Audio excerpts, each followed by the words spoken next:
नमस्कार, स्वागत है। मैं पुनीत पाठक हूं और आप इस वक्त खबर बेबाक पर मुझे सिंपल सीधी खबरों के विश्लेषण के साथ हर दिन अपने बीच पाते हैं। जैसा आप देखते हैं कि इस समय चुनावी साल में हर कोई चाहता है कि सरकार उनकी मांगे मान ले, उनकी सुन ले, जो वो चाहते हैं उसको पूरा कर दे।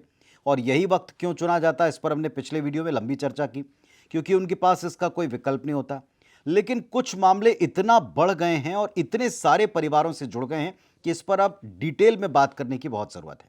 तो आज के इस वीडियो में छत्तीसगढ़ में संविदा कर्मचारी, बल्कि सर्व वर्ग के जो कर्मचारी मिलकर हड़ताल कर रहे हैं, इसमें अब तक के आए बड़े मोड़ पर चर्चा बहुत जरूरी।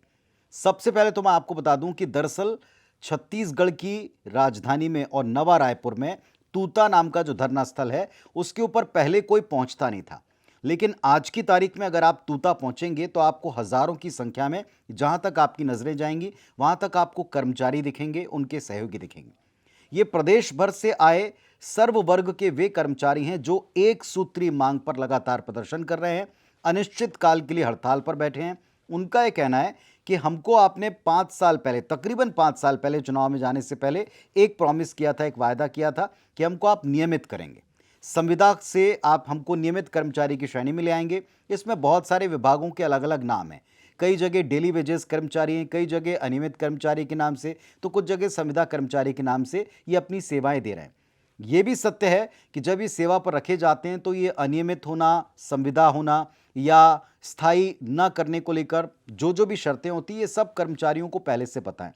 लेकिन इन्हीं कर्मचारियों के बीच में नेता पहुंचते हैं और अपनी पार्टी के मैनिफेस्टो के तहत या अपनी रणनीति के तहत इनसे वायदा करके आते हैं कि अगर हम सरकार में आते हैं तो आपको फौरन नियमित करेंगे। जब ये वायदा कर्मचारियों के बीच में उनके परिवारों के सामने किया जाता है तो जाहिर तौर पर नेताओं को और पार्टियों को वोट मिलता है, साथ मिलता है। तो फिर वो भी अपेक्षा करते हैं कि जो साथ आपने जिस वायदे पर मांगा था उस वायदे को आप पूरा कर दें। और जब वायदा पूरा नहीं होता तो गुस्सा, आक्रोश, आंदोलन बड़ा स्वाभाविक है। झेलता कौन है? आप और हम, यानी हमारे ही परिवारों के आसपास, कर्मचारियों के आसपास के तमाम परिवार छोटे छोटे कामों के लिए वो इस वक्त परेशान हैं। खैर, इस वक्त की सबसे बड़ी और अहम बात यह है कि जो अनियमित कर्मचारी अपनी एक सूत्री मांग को लेकर जो प्रदर्शन कर रहे थे, पिछले दिनों इसमें स्वास्थ्य संविदा कर्मचारियों पर सख्ती बरती सरकार ने और एस्मा लगा दिया। एस्मा पर भी डिटेल वीडियो में मैंने बताया था कि दरअसल एस्मा का बहुत असर इसलिए नहीं क्योंकि वैसे भी स्वास्थ्य सेवाएं एस्मा के अंतर्गत आती, पर उसके उलट अगले दिन हुआ ये कि स्वास्थ्य कर्मचारियों ने एस्मा जिस दिन लगाया था उसके अगले दिन से जल सत्याग्रह की शुरुआत कर दी, पानी में बैठकर अपनी मांगों पर आंदोलन किया। आज एक बार फिर से इन तमाम कर्मचारियों ने 28 जिलों में, बता दें आपको, 28 जिले में तकरीबन 45,000 संविदा कर्मी हैं जिन्होंने आज एक साथ सामूहिक तौर के ऊपर अपना इस्तीफा लिखा और एक बंडल बना करके इसे रायपुर में लाकर तहसीलदार के सुपुर्द कर दिया। चाहते तो ये थे मुख्यमंत्री आवास पहुंच करके ये सारे के सारे इस्तीफे मुख्यमंत्री को सौंपेंगे, उनके समक्ष रखेंगे और अपनी बात करेंगे, लेकिन ऐसा हो ना सका। उनको वहीं नावा रायपुर में जैसे ही आगे बढ़े उनको तूता में ही रोक दिया गया और जहां रोका गया ये वहीं पर बैठ गए। वहीं से उन्होंने कांग्रेस के विरोध में नारे लगाए, उन्होंने सरकार को चेताने वाले नारे लगाए, उन्होंने वायदा याद दिलाने वाले नारे लगाए और ये कहा है कि हम अब किसी भी शर्त पर मानने वाले नहीं हैं, किसी भी सूरत में हम बिना अपने नियमित हुए अपने आंदोलन को समाप्त नहीं करेंगे। तो आज की सबसे बड़ी अपडेट जो इसमें जुड़ती है, 15 तारीख को, 15 जुलाई को, तमाम जिलों से आए और तमाम जिलों में रहने वाले जितने भी कर्मचारी उन सब ने अपना सामूहिक इस्तीफा, 45,000 कर्मचारियों ने अपना सामूहिक इस्तीफा पहले तो लिखा, सिग्नेचर किए और उसके बंडल बना करके रायपुर ला करके इसे तहसीलदार के सुपुर्द किया, क्योंकि कोई और दूसरा बड़ा अधिकारी लेने के लिए सामने नहीं खड़ा था। जैसे इनको रोका गया पुलिस के द्वारा, प्रशासन के द्वारा, वही जो हमेशा होता है, झूमा झटकी हुई, पुलिस प्रशासन ने समझाने की कोशिश की, लेकिन लगातार धरना अभी जारी। कुछ बड़े पॉइंट्स हैं जो हम आपको बता दें कि एक तरफ जहां इस पर कांग्रेस पार्टी को वायदा याद दिलाया जा रहा है, तो वहीं अब इस पर भारतीय जनता पार्टी जो अब विपक्ष में है वो भी इनके बीच में बार बार पहुंच रही है।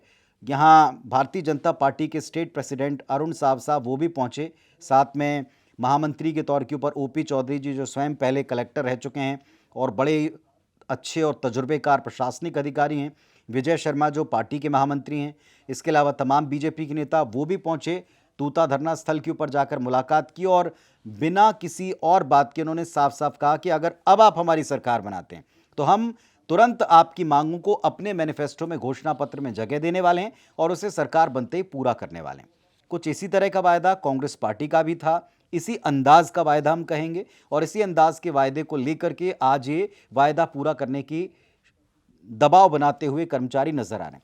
इन सब के बीच में दो तीन प्रमुख बातें हैं जो आपके सामने रखते हैं। दरअसल आज भारतीय जनता पार्टी ने तंज कसा है कि आप देखें कांग्रेस पार्टी को कि धूप में, उमस में, पानी में आप कर्मचारी आंदोलन कर रहे हैं, आपके परिवार परेशान हो रहे हैं, लेकिन इन सब के बावजूद कांग्रेस पार्टी को केवल और केवल एक वंश, एक परिवार का फिक्र है, चिंता है। उनका इशारा ऑब्वियसली गांधी परिवार की तरफ था, राहुल गांधी की तरफ था, क्योंकि आज राहुल गांधी सुप्रीम कोर्ट पहुंचे हैं कि उनका राजनीतिक भविष्य, चुनाव लड़ने का क्या होगा उसको लेकर। लेकिन इन सारे आरोप प्रत्यारोप के बीच में लोगों का भी सवाल है और कर्मचारियों के परिवारों का भी सवाल है कि संविदा के तौर पर, अस्थायी कर्मचारी के तौर पर, डेली वेजेस कर्मचारियों के तौर पर, जो कर्मचारी ऑलरेडी सेवा में अपनी शर्तों को मानते हुए काम करते हैं, उनसे अगर आप वायदा करके आते हैं उसी तरह का वायदा जैसे आज भारतीय जनता पार्टी कर रही है, तो फिर आपको उस वायदे को जरूर निभाना चाहिए, उसे जरूर पूरा करना चाहिए।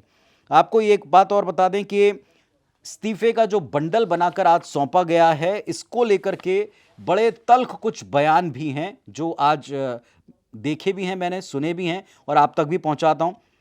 कर्मचारी कहते हैं कि साहब आपने एस्मा हम पर क्यों लगाया, हम अपराधी नहीं हैं, हम पर आप एस्मा क्यों लगा रहे हैं? अपराधियों पर एस्मा लगाते तो समझ में आता। अपनी जान गंवा करके हमने कोविड में, ये सब नारों में कहा है, मैं नारों की शक्ल में नहीं कह रहा हूं, जो उस तथ्य है उस बात को बता रहा हूं। उन्होंने कहा कि कोविड काल में हमने लोगों की जान बचाई, आज जब हमारी जान पर बनी है तो आप हमें यहां से खदेड़ने का काम करें, हमारी बात सुनने के लिए सामने नहीं आ रहे। ये उनका एक आरोप है। पौने 5 साल हो गए नियमित करने पर, आप फैसला नहीं ले पा रहे और अभी भी कह रहे हैं कि डेटा आपके पास अवेलेबल नहीं है। 10 दिन के भीतर एक अल्टीमेटम दिया है कर्मचारियों ने फाइनली कि 10 दिन के भीतर आप नियमित करने की तरफ अपने कदम बढ़ाएं, वरना हमारा आंदोलन चलता रहेगा। और आज जिस तरह से कांग्रेस पार्टी के विरोध में नारे लगाए गए हैं, जिस अंदाज में भारतीय जनता पार्टी के नेता लगातार संपर्क कर रहे हैं, आने वाले वक्त में क्या ये सत्ता पक्ष के लिए और सीरियस प्रॉब्लम, एक सीरियस चुनौती बनेगा, ये सवाल उठ रहा है। इन सब के बीच में आम जनता जिनसे जुड़े हुए काम इन संविदा कर्मचारियों के हवाले होते या इनके विभागों के हवाले होते, वे सब के सब प्रभावित हैं, इसको कहने में कोई शंका नहीं। सत्ता पक्ष के सामने पुनः वही मजबूरी है, अगर मानते हैं तो बहुत सा आर्थिक बोझ है, अगर नहीं मानते हैं तो राजनीतिक तौर पर नुकसान है, लोगों की नाराज़गी है, कर्मचारियों की और उनके परिवारों की नाराज़गी है। सोचिए 45,000 कर्मचारी अगर वाकई इस्तीफा दे रहे हैं तो 45,000 के हर एक घर के सदस्यों, उनका भी क्या हाल होगा, उनका भी विरोध, उनका भी आक्रोश क्या कोई भी पार्टी आज की तारीख में झेलने की स्थिति में है, जबकि वो चुनाव में जाने वाली है? ये सोचने की बात है। एक और बड़ी बात यह कि कर्मचारियों ने यह भी कहा है कि आज उन्होंने तहसीलदार को ये अपने सारे के सारे ज्ञापन, मांग, और एक सूत्री मांग है नियमित करें, जो आज वो मुख्यमंत्री जी को सौंपना चाहते थे, आज तो तहसीलदार को दिया है, लेकिन अगर 10 दिन के भीतर भी ये सब नहीं होता तो आने वाले वक्त में आंदोलन को वो और उग्र और तेज करेंगे। उम्मीद करते हैं कि जल्द इस समस्या का समाधान हो और जल्द से जल्द इन कर्मचारियों को राहत मिले, पटाक्षेप हो। देखते हैं इसमें फैसला कब तक होता है, देखते हैं कि इसमें राजनीति कितनी पड़ती है। इस वीडियो को अगर आपको अच्छा लगे तो आप लाइक कीजिए, शेयर कीजिए, तमाम लोगों तक पहुंचाइए और साथ ही साथ पाठक_पुनीत 78 पर सिंपल सीधी खबर के लिए इंस्टाग्राम पर मेरे साथ फौरन जुड़ जाइए।